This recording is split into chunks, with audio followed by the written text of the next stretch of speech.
اسلام میں کہیں بھی فحاشی، عریانی، بے حیائی، بے حجابی، بے لباس رہنے کا تصور ہی نہیں ہے۔ اسلام دین فطرت ہے، جس طرح فرمایا کہ قد انزلنا علیکم لباسا یواری سوآتکم وریشا ولباس التقوی ذلک خیر۔ اسلام نے تو ظاہری اور باطنی دونوں لباسوں کا اختیار کرنے کا حکم دیا ہے۔ باللہ من الشیطان الرجیم، بسم اللہ الرحمن الرحیم۔ وَإِذَا فَعَلُوا فَاحِشَةً قَالُوا وَجَدْنَا عَلَيْهَا آبَاءَنَا وَاللَّهُ أَمَرَنَا بِهَا قُلْ إِنَّ اللَّهَ لَا يَأْمُرُ بِالْفَحْشَاءِ أَتَقُولُونَ عَلَى اللَّهِ مَا لَا تَعْلَمُونَ۔ صدق اللہ العظیم۔ اس سے پہلے آیات مبارکہ میں اللہ سبحانہ و تعالی نے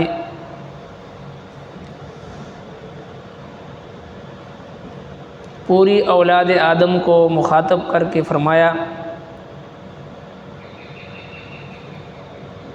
کہ ہم نے تمہارے لیے لباس کو زینت کا ذریعہ بنایا، ظاہری لباس، جسمانی لباس اور روحانی لباس دونوں کو اختیار کرو، اور یہ اللہ تعالیٰ کی نشانیوں میں سے ہے۔ اور پھر دوسری مرتبہ پھر مخاطب کر کے پوری اولاد آدم کو ارشاد فرمایا کہ شیطان تمہیں کسی خرابی میں نہ ڈالے، جس طرح اس نے خرابی میں ڈال کر وسوسے کے ذریعے حضرت آدم علیہ السلام اور حضرت حوا رضی اللہ عنہا کو جنت سے نکال دیا تھا، اور ان کے لباس ان کے بدن سے اتروا دیا تھا، اور وہ شیطان تمہیں ایسے جگہ سے دیکھتا ہے کہ تم ان کو نہیں دیکھ سکتے۔ اور جو لوگ کافر ہیں، اللہ کے نافرمان ہیں، ہم شیطان کو، شیاطین کو یہ طاقت دیتے ہیں کہ وہ ان کے رفیق اور دوست بن جاتے ہیں۔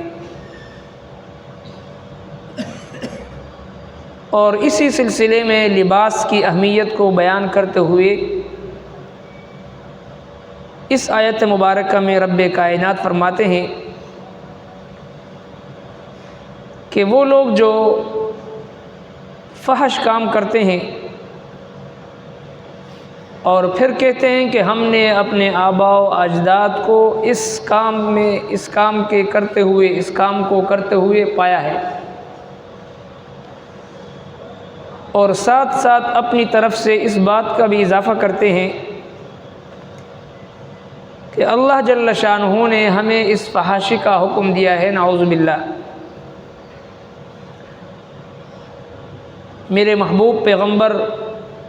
آپ فرما دیجئے کہ اللہ جل شانہ کبھی بھی فحاشی کا حکم نہیں دیتے، اور تم لوگ اللہ جل شانہ پر ایسی بات باندھتے ہو جس بات کا تمہارے پاس کوئی سند نہیں ہے، کوئی دلیل نہیں ہے، اور جس بات کو تم خود نہیں جانتے۔ اس آیت مبارکہ کا شان نزول یہ ہے کہ تمام عرب سوائے قریش کے وہ بیت اللہ کا طواف برہنہ طور پر بغیر لباس کے، بغیر کپڑوں کے، بالکل برہنہ ہو کر کیا کرتے تھے، اور ان کا فلسفہ یہ تھا کہ جن کپڑوں میں ہم عام زندگی بسر کرتے ہیں اپنے گھروں میں، اور معمولات زندگی کے دوران ہم سے گناہ سرزد ہوتے ہیں، اور وہ اپنے زعم اور اپنے خیال کے مطابق یہ سمجھتے تھے کہ طواف کے لیے، بیت اللہ کے طواف کے لیے، خانہ کعبہ کے طواف کے لیے چاہیے تو یہ کہ ہر وقت نئے لباس بندہ زیب تن کرے، لیکن چونکہ وہ ہر وقت نئے کپڑے نہیں پہن سکتے تھے، اس لیے انہوں نے یہ فلسفہ نکالا اپنی طرف سے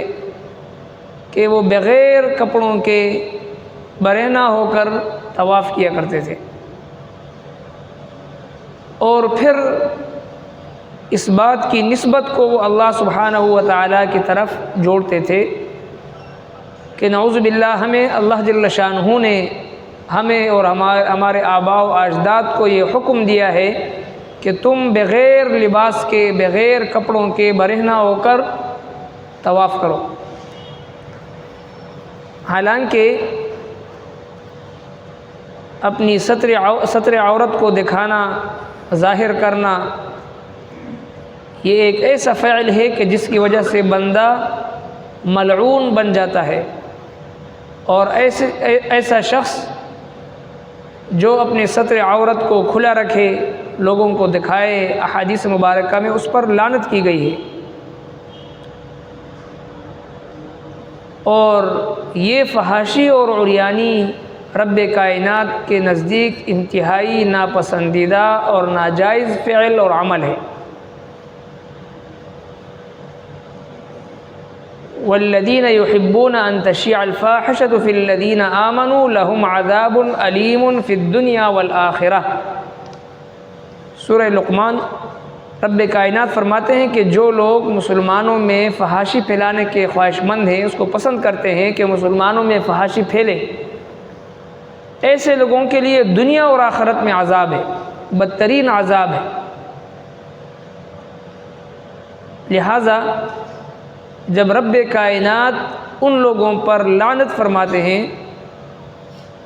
جو بغیر لباس کے،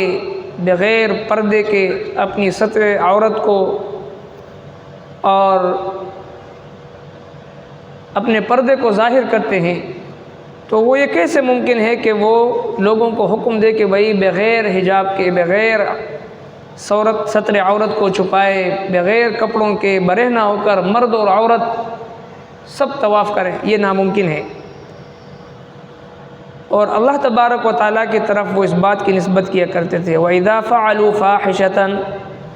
اور جب یہ لوگ کرتے ہیں کوئی فحش کام، قالوا، تو کہتے ہیں وجدنا علیہ، پایا ہے اس پر ہم نے، آباءنا، اپنے آباء و اجداد کو، واللہ امرنا بہا، اور اللہ تعالیٰ نے حکم دیا ہے ہمیں اس کا۔ قل، آپ کہہ دیجئے، ان اللہ، بے شک اللہ تعالیٰ، لا یأمر بالفحشاء، حکم نہیں دیتا فحاشی کا، بے حیائی کا۔ اتقولون علی اللہ، کیا تم کہتے ہو اللہ پر، باندھتے ہو اللہ پر ایسی بات، ما لا تعلمون، جس کی تمہارے پاس کوئی سند نہیں۔ اللہ سبحانہ و تعالیٰ کی طرف ایسی بات کی نسبت کرتے ہو جس کی سند اور کوئی دلیل تمہارے پاس نہیں ہے۔ اور وَمَنْ أَظْلَمُ مِمَّنِ افْتَرَى عَلَى اللَّهِ كَذِبًا، اس شخص سے بڑا ظالم کون ہو سکتا ہے جو اللہ سبحانہ و تعالیٰ پر جھوٹ باندھے اپنی طرف سے۔ اور بہت سارے لوگ اس مسئلے میں انتہائی غفلت کا مظاہرہ کرتے ہیں، اپنی طرف سے ایک بات کر کے اس کی نسبت اللہ کی طرف کرنا یا اللہ کے رسول کی طرف کرنا، حالانکہ حدیث پاک میں نبی کریم صلی اللہ علیہ وسلم کی طرف سے ایسے لوگوں کے لیے سخت وعید ذکر کی گئی ہے۔ ایک حدیث مبارکہ ہے جو تقریباً 35 صحابہ کرام سے روایت کی گئی ہے، من کذب علی متعمدا فلیتبوأ مقعدہ من النار، جو کوئی مجھ پر جھوٹ بولے اور ایسی بات کہے جو میں نے نہ کہی ہو، تو وہ اپنا ٹھکانہ جہنم میں تلاش کرے۔ یہ ایک منفرد حدیث مبارکہ ہے، تقریباً 35 صحابہ کرام اس کو مسلسل روایت کرتے ہیں۔ پوری ذخیرہ احادیث میں اس حدیث پاک کو ایک انفرادیت حاصل ہے کہ اتنی کثیر تعداد میں اس کے راوی موجود ہیں، اور وہ اس بات پر ہے کہ من کذب علی متعمدا فلیتبوأ مقعدہ من النار، جو جان بوجھ کر مجھ پر ایک بات کی نسبت میری طرف کرے جو بات میں نے کہی نہ ہو، تو وہ اپنا ٹھکانہ جہنم میں تلاش کرے۔ اور ہم اپنے معاشرے میں بہت سارے لوگوں کو ایسے دیکھتے ہیں کہ وہ اکثر بات کرتے ہوئے بھائی اللہ تبارک و تعالیٰ بھی یہ کہ فرماتے ہیں، نبی علیہ الصلوۃ والسلام بھی یہ کہتے ہیں، حالانکہ اس بات کی سند کو ثابت کوئی نہیں کر سکتا، وثوق کے ساتھ وہ بات نہیں کہتے، لیکن بس زبان سے یوں ہی الفاظ ادا کر دیتے ہیں کہ بھائی اللہ بھی یہ کہتا ہے، رسول بھی یہ کہتے ہیں۔ یہ انتہائی تشویشناک بات ہے۔ لہٰذا یہ لوگ بھی خانہ کعبہ بیت اللہ کا طواف برہنہ کرتے تھے، بغیر کپڑوں کے کرتے تھے، مرد و عورت مل کر بغیر لباس کے طواف کرتے ہوئے، اور ستم بلائے ستم یہ کہ اس کی نسبت اللہ تبارک و تعالیٰ کی طرف کرنا، ایک ہے گناہ کرنا، پھر اس گناہ کی نسبت کو اللہ پاک کی طرف کرنا۔ واللہ ان اللہ لا یأمر بالفحشاء، اسلام تو دین فطرت ہے، اسلام تو پردے کا حکم دیتا ہے، حیا کا حکم دیتا ہے، اور اسلام میں کہیں بھی فحاشی، عریانی، بے حیائی، بے حجابی، بے لباس رہنے کا تصور ہی نہیں ہے۔ اسلام دین فطرت ہے، جس طرح فرمایا کہ قد انزلنا علیکم لباسا یواری سوآتکم وریشا ولباس التقوی ذلک خیر۔ اسلام نے تو ظاہری اور باطنی دونوں لباسوں کو اختیار کرنے کا حکم دیا ہے۔ ظاہری لباس جسم کی زینت ہے، تو روحانی لباس یعنی تقوی وہ باطن کی زینت ہے، اور شریعت مطہرہ نے ظاہری باطنی دونوں حجاب یعنی ستر عورت یعنی دونوں پردوں اور دونوں لباس کو اختیار کرنے کا حکم فرماتے ہیں۔ چجائے کہ رب کائنات تمہیں بغیر کپڑوں کے، بغیر لباس کے طواف کا حکم دے۔ لہٰذا اللہ تبارک و تعالیٰ نے فرمایا اتقولون علی اللہ ما لا تعلمون، کیا تم لوگ اللہ تبارک و تعالیٰ پر ایسی بات باندھتے ہو، ایسی بات کی نسبت کرتے ہو جس کی سند تمہارے پاس نہیں ہے۔ ربنا تقبل منا انک انت السمیع العلیم وتب علینا انک انت التواب الرحیم برحمتک۔